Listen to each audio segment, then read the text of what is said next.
حضرت مرزا مظہر جانے جانا فرماتے ہیں کہ بارش ہوئی تھی تازی تازی دلی میں، تازی تازی بارش ہوئی تھی. ایک بابا لکڑی کے جوتے پہنے کھڑا ہوں، اللہ اللہ اللہ اسی کسے دے کچھ بھی نہیں لگ دے، نہ کوئی ساڈا دردی.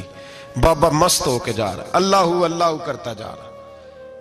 ایک طوائف اپنے کوٹھے سے اتر کے تو سیڑھیوں پہ بیٹھی تھی، ساتھ اس کا یار بھی بیٹھا تھا. بابا اپنی مستی میں جا رہا تو بابا جی کے پیروں سے کچھ مٹی اڑی تو اس عورت کے کپڑوں پہ پڑ گئی. پرواہ ہی نہیں، بزرگ گزر رہے. وہ یار اس کا دوڑا ہوا آیا، اس نے آ کے تھپڑ مارا. کا خیال نہیں سارے اس کے کپڑے آلودہ کر دیے، تو کدھر تیرا دماغ نہیں ٹھیک؟ بابے نے نظر اٹھائی، کہا بیٹے میں نے دیکھا نہیں، چل اللہ تیرا بھلا کرے، تو نے بدلہ لے لیا. بابا جی چپ کر کے وَإِذَا خَاطَبَهُمُ الْجَاهِلُونَ قَالُوا السَّلَامَ چپ کر کے گزر گئے. ٹھنڈ کا موسم تھا، بارش تازہ ہوئی تھی، حلوائی دودھ کاڑ رہا تھا. اس نے بٹھایا بابا جی کو پھٹے پہ، پیالہ پکڑا، دوڑ کے آگے بڑھا. بزرگ آ گئے، آئیے بیٹھیے. دودھ کا گرم گرم پیالہ شکر ڈال کے دیا. بابا جی نے دودھ پیا، پھر نظر جھکی، پھر رنگ بدلا. کہنے لگے مالک تو کتنا بے نیاز ہے، کہیں تھپڑ مرواتا ہے، کہیں دودھ پلاتا ہے. تیری بے نیازی ہے نا، ادھر تھپڑ مروایا، یہاں دودھ پلایا، تو ہی جانتا ہے تیرے رنگ کیا ہے. ابھی بابا وہیں بیٹھا تھا، دوڑے آئے پیچھے سے لوگ، شور ہوا. بابے کو دبوچ کے وہاں لے گئے جہاں اس نوجوان نے تھپڑ مارا تھا. کہا تو اللہ کا بندہ ہے، اللہ کے بندے بد دعا تو نہیں دیتے. ہوا کیا؟ کہا تو نے بد دعا دی ہے؟ کہا نہیں دی، بات بتاؤ. کہنے لگے اس نے تجھے تھپڑ مارا ہے، چھت پہ چڑھا ہے، پیر پھسلا ہے، گردن کے بل گرا ہے، منکا ٹوٹ گیا، مر گیا ہے، تو نے بد دعا دی ہے. بابا جی کہنے لگے یار میں نے تو دوسرا لفظ بھی نہیں کہا، بھلا ہو کہہ کے گزرا ہوں، میں نے نہیں بد دعا دی. کہا تو نے دی ہے تبھی تو مر گیا. کہا نہیں دی. کہا بابا تو بزرگ آدمی ہے، سچ بول. تو بابا جی کہنے لگے سچ سنو. پھر میں آ رہا تھا، میرے پیروں سے مٹی اڑی، اس کے یار کے کپڑوں پہ پڑی، اسے برا لگا، اس نے مجھے مارا.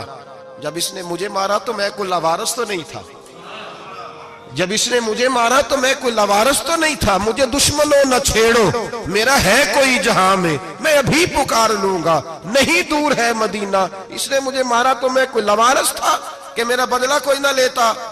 اس نے مجھے مارا ہے تو میرے یار کو برا لگا تو اس نے اسے مار دیا ہے، میری تو غلطی کوئی نہیں. یاروں کا جھگڑا ہے، یہ تو دوستوں کا جھگڑا ہے، یہ تو یاروں کا جھگڑا ہے، کوئی غلطی نہیں میری، کوئی غلطی نہیں. خش خش جنہ قدر نہیں میرا، اے میرے صاحب نو وڈیاں، میں تے گلیاں دا روڑا کوڑا، میں گلیاں دا روڑا کوڑا.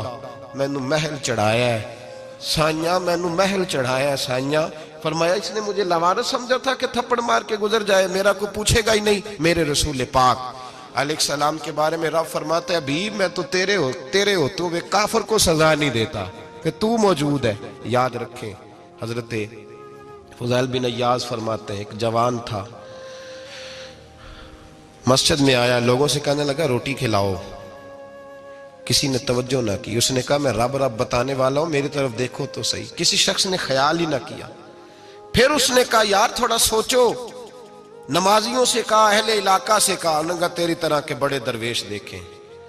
مسجد کے محراب میں وہ رب کریم کا بندہ انتقال کر گیا.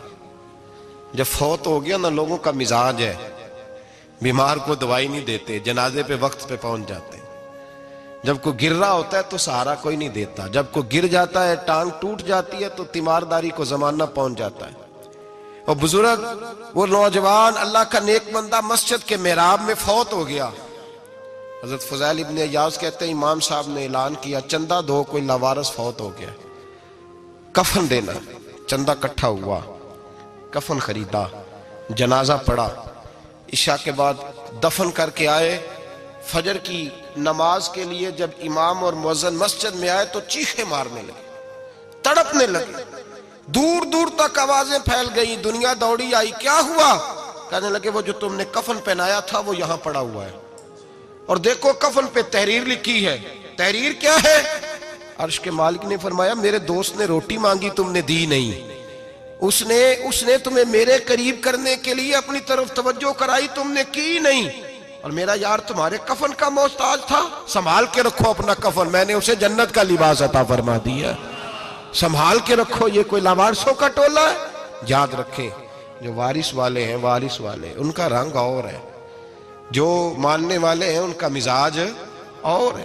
اپنی زندگی لوارثوں کی طرح نہیں گزارے، تھوڑا سا ادھر گیا تھا تو پھر تھوڑا سا ادھر گیا تھا تو تھوڑا سا، یہ کیا بات ہوئی، یہ کیا بات ہوئی؟ اپنے آپ کو، اپنی نسبت کو، اپنے عقیدے کو مضبوط رکھیں۔ 1 انچ کے لیے اعلیٰ حضرت فاضل بریلوی رحمت اللہ علیہ کے مکان کی دیوار گر گئی، ایک کونا مکان کا، آپ جانتے ہیں پرانی دیواریں چھوٹی ہوتی تھی اور بارشوں میں اکثر گھروں کی دیواریں گری ہوئی ہوتی تھی، ایک سائیڈ کی دیوار گر گئی تو اس کونے میں ہندوؤں کا گھر تھا۔ اب مستری صاحب رات کو آئے، ان سے بات ہوئی تو کہنے لگے سویرے کام شروع کروں گا۔ کہا 1-2 صاحب نے کہ ہندوؤں کا گھر ساتھ ہے اور وہ دشمن بھی بڑے زیادہ ہیں، تو رات کو ہی ہو جائے۔ کہنے لگا جی نہیں، میری مجبوری ہے، مزدور کہاں سے لاؤں گا، بڑے معاملات ہیں، سویرے شروع ہوگی۔ اب رات کو مولانا ظفر الدین بہاری علیہ رحمہ کہتے ہیں بچے مدرسے کے، باقی سارے لوگ، سب کو جمع کیا گیا، چونکہ اس طرف سے تھوڑا خطرہ تھا ہندوؤں کی جانب سے۔ کہا جناب یہ بڑے دشمن ہیں اسلام کے، تو اس طرح کرو کہ 2-3 بچوں کی ڈیوٹی لگائیں یا کچھ لوگوں کی یہاں رات کو پہرا دیا جائے۔ ٹھنڈ بھی بڑی زیادہ تھی، کھڑا ہونا بھی مشکل تھا۔ اعلیٰ حضرت رحمت اللہ علیہ عشاء کی نماز کے بعد جلدی حجرہ خاص میں تشریف لے جاتے تھے۔ اس رات جب دیکھا نا باہر شور ہو رہا ہے تو اسی طرح سر پہ ایک رومال لپیٹا تو باہر آ گئے، کہنے لگے کیا شور ہے؟ کہا حضور سردی ذرا زیادہ ہے تو یہاں کسی کی ڈیوٹی لگانی ہے پہرے کی۔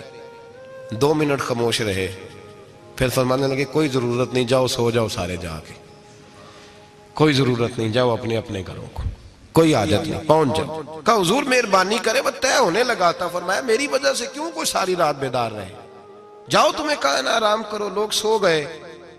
صبح فجر کی نماز پڑھ کے اعلیٰ حضرت رحمت اللہ تعالی علیہ جب سیڑھیاں اتر رہے تھے رضا مسجد کی، تو وہ جس ہندو کی جانب سے زیادہ خطرہ تھا وہ سیڑھیوں پہ بیٹھا تھا، مسجد کی سیڑھیوں پہ۔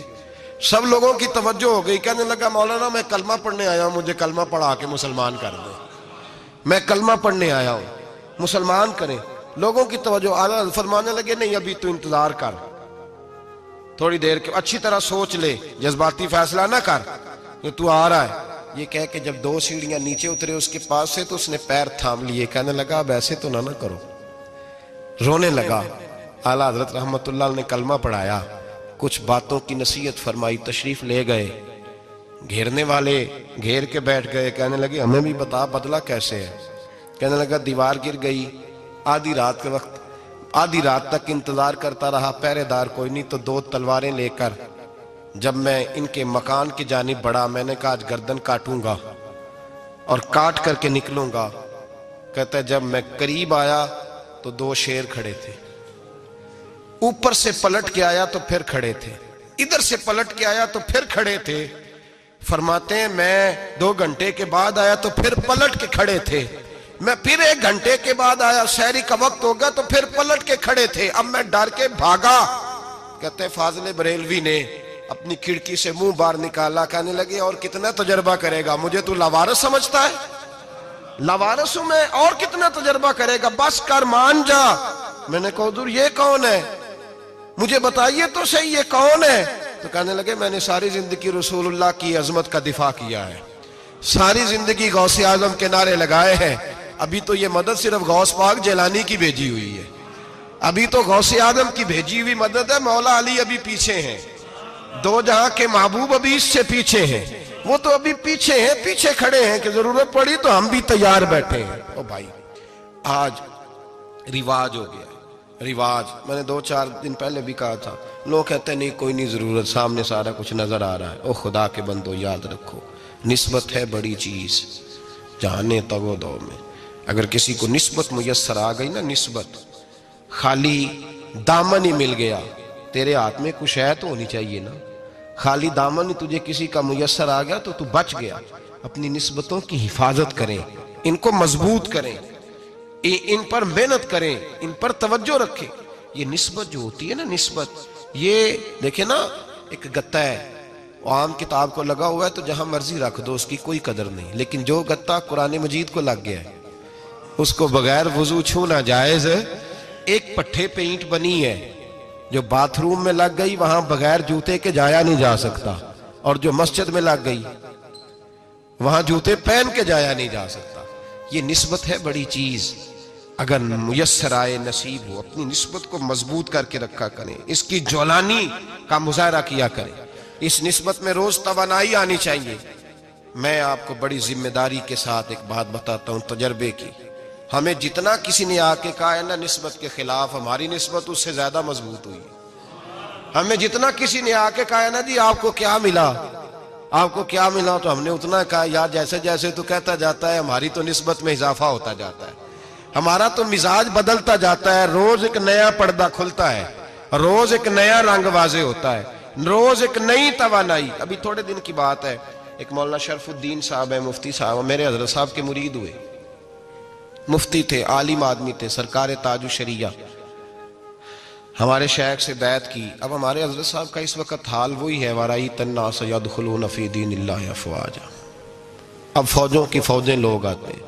ہم نے دیکھا ہے صرف خالی مرید ہونے والے باہر سینکڑوں کی تعداد میں ہزاروں لوگ بیٹھے ہیں کہ صرف بیعت اتنا کہہ دیں ہم نے قبول کیا. اس عالم میں اور جہاں حضرت صاحب کا اعلان ہو جائے کہ تشریف لا رہے ہیں وہاں لاکھوں کا مجمع جمع ہو جاتا ہے اور ایک جھلک دیکھنے کو لوگ ترستے رہتے ہیں. یہ کیفیت ہم نے دیکھی. وہ دور گزر گیا. کبھی ایسا بھی ہوتا تھا ایک میں ہوتا تھا, ایک تو ہوتا تھا, اور تیسری تنہائی ہوتی تھی. وہ دور بیت جاتا ہے, وہ لمحے کسی کسی کو نصیب آتے ہیں. حضرت کا وہ مولانا شرف الدین صاحب کہتے ہیں مرید ہوا, تو مرید ہوا مجمع میں, رسی حضرت پھینکتے ہیں یا چادر پھینکتے ہیں تو پکڑ کے مرید ہوا, تو ساتھ ساتھ اور چادریں باندھی تھی, لوگوں نے پکڑی ہوئی تھی. ایک مولانا, میں جب بیعت ہو کے آیا ان کو بتایا تو مجھے کہنے لگے یار تو ایسی جگہ مرید ہو گیا جو تیری بات بھی نہ سن سکیں, جن کو تو دکھڑا بھی نہ سنا سکے, جو مصروف ہی بڑے رہتے ہیں, کہاں مرید ہو گیا تو. ایسے پیر کا بیعت ہوتا جہاں تو جاتا وہ تیرے پاس آتے, گفتگو ہوتی, بات چیت ہوتی.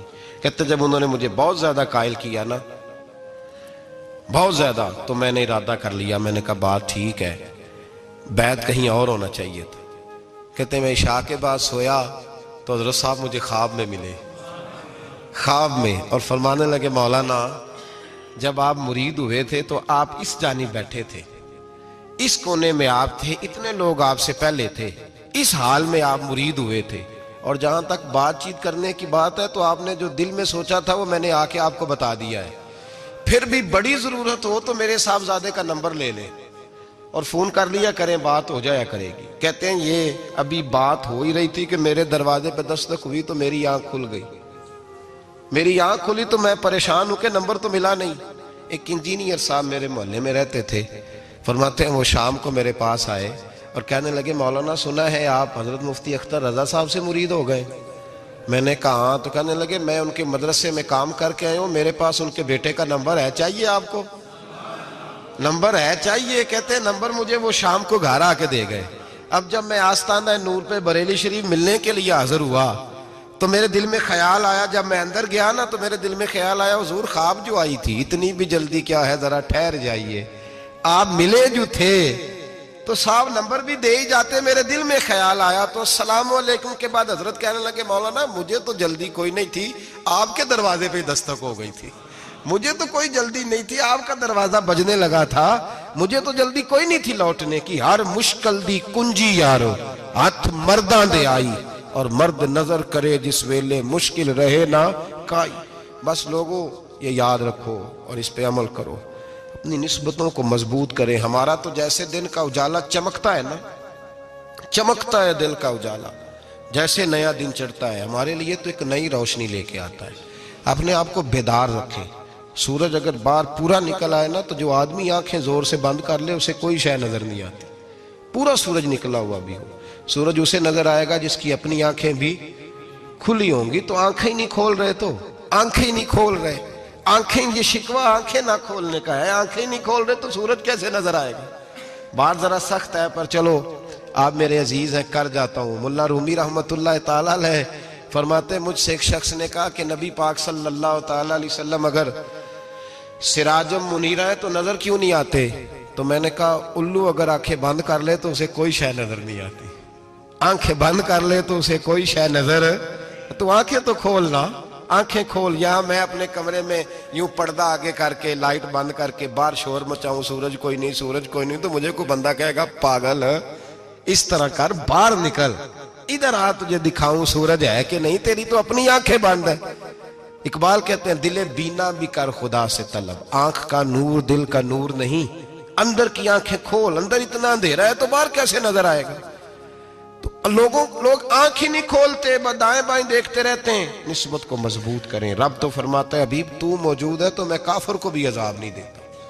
اب یہاں خالص نسبت کا بیان ہے، خالص، یہ نہیں فرمایا کہ حبیب ان کے عمل اچھے ہیں تو میں عذاب نہیں دیتا، یہ نہیں فرمایا کہ حبیب یہاں خانہ کعبہ ہے تو میں عذاب نہیں دیتا، نسبت کی بات فرمائی، نسبت کی۔ یہ نہیں فرمایا کہ حبیب یہاں روز طواف ہوتا ہے تو عذاب نہیں دیتا، یہاں تلاوت ہوتی ہے تو فرمایا حبیب تو ہے اس لیے میں انہیں عذاب۔ مدینے میں کبھی زلزلہ نہیں آیا، پتہ ہے آپ کو؟ اس لیے نہیں آیا کہ وہاں میرے مصطفیٰ کا گنبد خضرا ہے۔ کوئی فصل وہ بیجتے نہیں، کوئی فصل بوتے نہیں، وہ کوئی فصل بھی، لیکن دنیا کی ہر شے آپ کو مدینے میں ملتی ہے۔ جو سب سے اچھا پھل کھانا چاہے اسے مدینے میں جا کے ملتا ہے، اس لیے کہ وہاں گنبد خضرا کی ہریالی موجود ہے۔ دنیا کی ہر نعمت ملتی ہے اس لیے کہ گنبد خضرا جو موجود ہے۔ تو بھائی یہ نسبتوں کی بار ہے، نسبتوں کی۔ پرانی امتوں میں جب کوئی گناہ کرتا تھا تو دروازے پہ لکھا ہوتا تھا سویرے، میرے حبیب نے دعا فرمائی مولا یہ میرے ہیں انہیں رسوا نہ کرنا، اے اللہ میرے ہیں انہیں رسوا نہ کرنا۔ تو میرے بھائی سن لو اور یاد رکھ لو، لاکھوں پاپ بھی لوگ کر کے آئیں، سویرے منہ دھو کے نکل آئیں تو عرش کا مالک رسوا نہیں کرتا، بلکہ کہتا ہے تو میرے دامن میں چھپ جا، اندر جا کے جہاں گناہ کیا ہے وہاں جا کے دل سے سچی توبہ کر لے، میں قیامت میں بھی کسی کو نہیں بتاؤں گا کہ تو نے گناہ کیا ہے۔ تو برکت کس کی ہے؟ رسول پاک کی۔ یہ برکت کس کی ہے؟ حبیب دو عالم کی صلی اللہ۔ غلامی کا رشتہ مضبوط کریں، غلامی کا، وارث والے بنے، لوارث نہ بنے۔ لوارثوں جیسی زندگی نہ گزارے، جہاں مرضی چلے گئے، جہاں مرضی چھٹیاں کار ہے، جتنے مرضی ٹائم بتائے، جو مرضی طبیعت میں آیا کرتے پھرے، پتہ ہی کوئی نہیں، حال ہی کوئی نہیں، یہ کوئی کیفیت نہیں ہے کوئی بھی۔ مجھے ایک صاحب کہنے لگے کہ ایک پیر بھائی پوچھ رہا تھا حضرت صاحب کا حال کیا ہے، میں نے آج کے بعد اس نے تجھ سے پوچھا تو بالکل نہ بتانا۔ وہ کیسا بیٹا ہے، وہ کیسا بیٹا ہے جو پڑوسیوں سے دائیں بائیں لوگوں سے حال پوچھتا ہے، اسے پتہ ہی نہیں، اسے خبر ہی نہیں، اسے تو لمحے لمحے کی خبر ہونی چاہیے، اسے تو منٹ کا پتہ ہونا چاہیے تھا۔ وہ اس نے کس طرح کی نسبت رکھی ہوئی ہے جس کو ہم سایوں سے پوچھنے پڑتا ہے ذرا پتہ کر کے بتانا حال کیا ہے۔ تو کدھر تھا بھائی، اتنی دیر ہو گئی، تو نے حال بھی کسی اور سے پتہ کرانا ہے؟ میں نے کہا اس کو کہنا آج کے بعد حال پوچھنا ہوا تو خط لکھے، میں بھی جواب لکھ دوں گا، بات ختم ہو گئی۔ جب دور دور جو رہنا ہے تو ٹھیک ہے، پھر اس طرح نہ تو خدا ہے نہ میرا عشق فرشتوں جیسا، دونوں انسان ہیں تو پھر کیوں اتنے حجابوں میں ملے؟ اور اس نے کہا تھا اب کہ ہم بچھڑے تو شاید کبھی خوابوں میں ملے، جیسے سوکھے ہوئے پھول کتابوں میں ملے۔ ایسا کام نہ کریں کہ وہ انداز ہی بدل جائے، اپنے آپ کو، اپنی نسبتوں کو مضبوط کریں۔ اللہ تبارک و تعالیٰ سے دعا اور التجا ہے کہ اللہ کریم ہمیں نسبتوں کی مضبوطی عطا فرمائے، اور اللہ تبارک و تعالیٰ ہمیں یہ توفیق دے کہ ہم سمجھ جائیں اس بات کو کہ اصل بات ہے کیا، اور اصل کی مضبوطی کتنی ضروری ہے، اصل تک پہنچنا کتنا ضروری ہے۔ اور یہ بھی یاد رکھیں، اماں جب ناراض ہوتی ہے نا، جب اماں ناراض ہوتی ہے تو کہتی ہے بس نکل جاتا، فٹافٹ نکل جاتا، دوڑ جا، کوئی تعلق نہیں۔ ابا بھی کہتا ہے آج آیا تو ٹانگیں توڑ دوں گا، حال ہی کوئی نہیں۔ اور وہی بیٹا جا کے 2 منٹ پیروں میں بیٹھتا ہے، کہتا ہے اماں تجھے پتہ ہی نہیں میں کتنی ٹینشن میں تھا۔ تو وہی اماں باہر نکل کے پہلے بڑھ کے مار رہی ہوتی ہے حد کر دوں گی، پھر وہی اماں کہتی ہے بڑا پریشان ہے بیچارہ۔ یہ کیفیت ہے، اپنے آپ کو صحیح کریں، اپنی نسبتوں کو مضبوط کریں، احکامات پہ عمل کریں، محبوب کی غلامی تگڑی کریں، یہ جو سستیاں ہیں کوتاہیاں ان کو دور کریں۔ زندگی کا لطف آتا ہی تب ہے جب آپ پورے طور پر اپنے آپ کو چاقو چوبند کرتے ہیں۔ اگر تھوڑا کر لیا، تھوڑا چھوڑ دیا، 1 پڑھ لی، 3 رہ گئیں، 3 پڑھ لیں، 2 رہ گئیں، یہ لطف نہیں ہے، یہ ذائقہ نہیں ہے۔ اپنے آپ کو مضبوط کریں اور پورا مضبوط کریں، پوری اپنے اندر جو ہے وہ جولانی نسبت کی پیدا کریں۔ بس یہ دعا کریں اللہ جب تک زندہ رکھے غلامی میں رکھے، اور مارے تو غلاموں جیسی موت